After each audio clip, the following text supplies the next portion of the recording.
Random experiment. Any experiment performed under the normal conditions and whose outcomes can be listed. कोई भी experiment जब हम करते हैं जो उसके आउटकम्स है वो भी हम लिस्ट कर सकें। जैसे कि हम कोई कॉइन टॉस करते हैं, ठीक है, ये हमारा रैंडम एक्सपेरिमेंट है। इसके जो आउटकम्स क्या होते हैं, हेड और टेल्स, हमें पता है इसके कौन कौन से आउटकम्स आने हैं, हेड आना है या टेल, वो हम उसको लिस्ट कर सकते हैं कि ये दो आ रहे हैं हमारे पास। इसी तरह अगर हम एक डाइस को, जो लूडो वाली डाइस होती है, उसको थ्रो करते हैं तो उसमें 1 से लेकर 6 नंबर तक हमें पता आने हैं, तो हम लिस्ट कर सकते हैं 1 2 3 4 5 6, ऐसे एक सेटअप बना सकते हैं। तो अगर हम थ्रो करते हैं डाइस को, that is also a random experiment, ठीक है। इक्वली लाइकली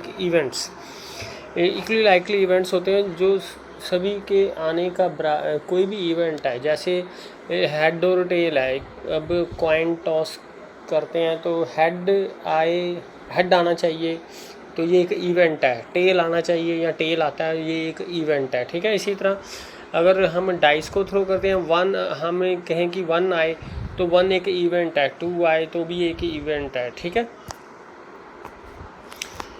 तो सभी की जब डाइस थ्रो करेंगे, चाहे 1 भी आ सकता है, 2 भी आ सकता है, 3 भी आ सकते हैं। इसको हम कहते हैं इक्वल चांसेस टू अक्कर। तो इन सब का इक्वल चांस है, कोई भी आ सकता है। अगर हम डाइस थ्रो करते हैं 1 से लेके 6 तक, तो उनको तो ऐसे ऐसे इवेंट्स हैं, इनको हम कहते हैं कि इक्वली लाइकली इवेंट्स हैं। जैसे हेड एक इवेंट है कि हाँ हेड आना चाहिए, तो एक इवेंट मान लेते हैं हम इसको। तो हेड भी आ सकता है, और दूसरा एक और इवेंट है टेल। तो 2 इवेंट हो गए, हेड और टेल, ठीक है। तो अगर हेड आए या टेल आए, दोनों इवेंट्स इक्वली लाइकली हैं, दोनों के आने के चांसेस इक्वल हैं। उसके बाद सैम्पल स्पेस। अब जब हम एक्सपेरिमेंट कर रहे हैं, रैंडम एक्सपेरिमेंट, जैसे हेड टॉस करते हैं, या सो ये एग्जांपल्स हैं, थ्रोइंग ऑफ ए डाइस है, तो जितने भी आउटकम्स आ सकते हैं उनको सभी को लिस्ट कर लेते हैं, ठीक है। That is called the sample space. This is a sample space. 2 ही इवेंट्स आ सकते हैं, चाहे हेड आएगा या टेल आएगा जब हम कॉइन को टॉस करेंगे। ये सैम्पल स्पेस है व्हेन हम एक कॉइन को टॉस करते हैं। ये सैम्पल स्पेस है जब हम डाइस को थ्रो करते हैं, तो 1 से लेकर 6 तक नंबर आ सकते हैं। सो इवेंट क्या होता है? इवेंट होता है collection of some outcomes of a random experiment. जैसे ये कलेक्शन ऑफ आउटकम्स है, जैसे हमें हेड अकेला आना चाहिए, तो ये एक इवेंट है। ये हो गया कलेक्शन ऑफ आउटकम्स, जो भी आउटकम है उसकी कलेक्शन है।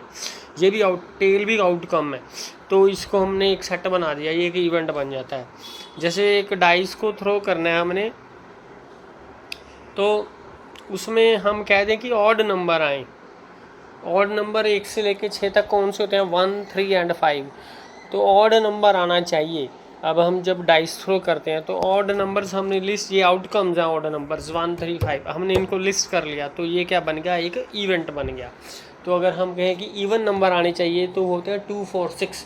तो उस इवेंट में कितने नंबर्स होंगे, कितने नंबर्स आएंगे? 2 4 एंड 6 आएंगे, ठीक है।